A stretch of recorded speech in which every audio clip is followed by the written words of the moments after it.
I was told in China by the Chinese police that truth, compassion, tolerance is illegal. I just remember seeing her in so much pain. I was just terrified. I remember watching the police car disappear. That was the last time I saw my dad. When I came to the US in 2008, I saw that products we made in the labor camp was sold here. I'm a mother trying to imagine myself in that scenario. It's just the worst kind of emotional blackmail, and it's being carried out by a government, sadistic.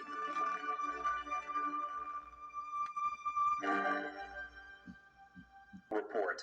Today, I welcome a very different group of guests. They may not have much to say about American policy, but each one of them has a story, a very compelling story, that reminds us of the critical role America plays in the world stage and how much our foreign policy choices could mean to the voiceless throughout the darkest corners of the world.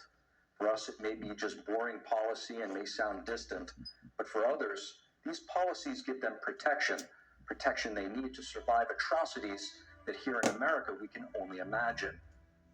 25 years ago today, when the Chinese Communist regime launched a nationwide eradication campaign against the spiritual group Falun Gong, tens of thousands of innocent lives and their stories were changed forever. As this atrocity is still alive today, more still needs to be done. I'm really honored to have you all sitting here with me today.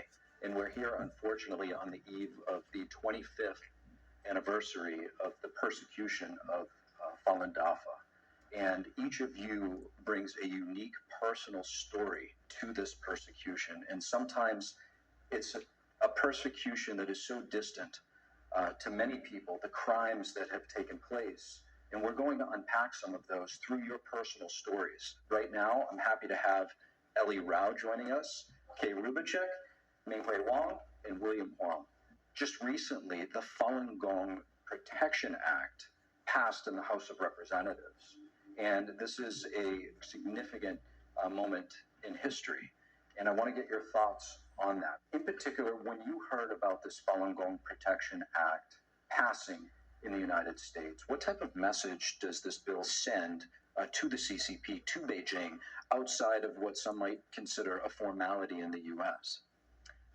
Okay, I say it sends a wonderful message, right? It's an important message, but isn't it, about time? Sorry to say, but it's about time. 25 years. 25 years of persecution. That's what we're talking about here. This isn't something that just started last year, and that we cannot forget that this is not over.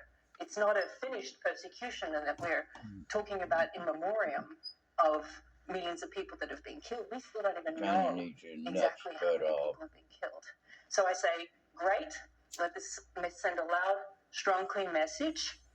Let it pass ASAP, and it's about time. I think the passing of the Falun Gong Protection Act in House is very significant. I can give you one example. When I was in Sihui prison, I was persecuted there. One day, the guard told me that they received a letter from American Falun Gong practitioner to urge them to stop the persecution of Falun Gong practitioner inside that jail. The persecution towards us during that short period, is relieved, definitely. So, how do you know they got that letter? The guard told me. Wow. Yeah, I felt that the voice from outside China really helped the Falun Gong practitioner inside China. This kind of a bill is much bigger than a letter, right? So eventually, if it's passed sanitary and signed by the president, it will become a binding law. It really can help Falun Gong practitioner in China. Yeah, this could be law binding. There's been quite a few resolutions over the last 25 years to raise awareness in the US government about the persecution of Falun Gong and the peaceful nature of Falun Gong. But this is vital. There are still lives to be saved, and while they're out, we should do it. Yes, indeed. Ellie, obviously, this must be deeply personal to you. How big of an impact do you think that this Protection Act will have? Well, I think this Protection Act is extremely powerful and evocative message to China that the persecution needs to stop. And your father was persecuted to death Yes, by the Chinese Communist Party. yes. Can you just tell us about that briefly? I was born into an ordinary family in China, but my childhood is not very typical. Both of my parents practiced Falun Gong, and they were severely persecuted in China. The last time I saw my dad, I remember I was 4, and it was just a typical day. And all of a sudden, there was a knock on the door. My grandma opened the door, and 2 guys came in, and then all of a sudden, there was 5, 6, 7 guys, and in the end, they dragged my dad away. And then I ran to the window, and my grandma told me, "Don't go after them." And basically, I remember watching the police car disappear, and that was the last time I saw my dad. So sorry. And that was because he practiced Falun Gong. Yes. It's interesting because Of a I'm a film producer. religious That's what belief. I've been making programming for film and television for my professional career. I And they do the actually same thing to was an Christianity. eyewitness as a foreigner, not Chinese, of the persecution. And I've used my professional skills to interview many of them, dozens, if not more than hundreds, because they don't always have the opportunity to speak. Some of them cannot speak English. And so I've really switched a lot of my producing work over to focusing on this topic because it's a story that affects so many millions of people in China and now around the world. There's so many aspects about this persecution that are hard to believe, but the fact that we have this Falun Gong Protection Act going through now is making it more palatable, more acceptable to really look at the crimes that's going on, which we really have to do.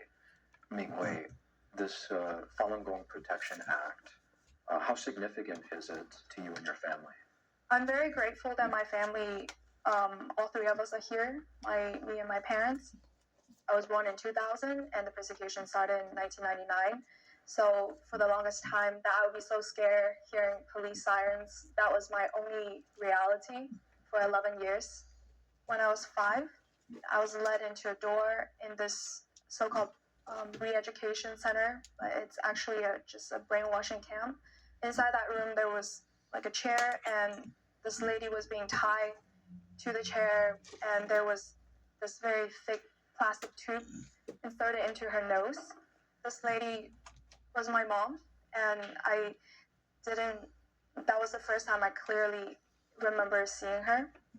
Wow. Because I was staying with my grandparents from age 1 to 5 because my parents could not take care of me when they were being in prison. I just remember seeing her in so much pain. I was just terrified at that point. What was this thick plastic tube? Was it oxygen to help her breathe, or? She was put under force feeding.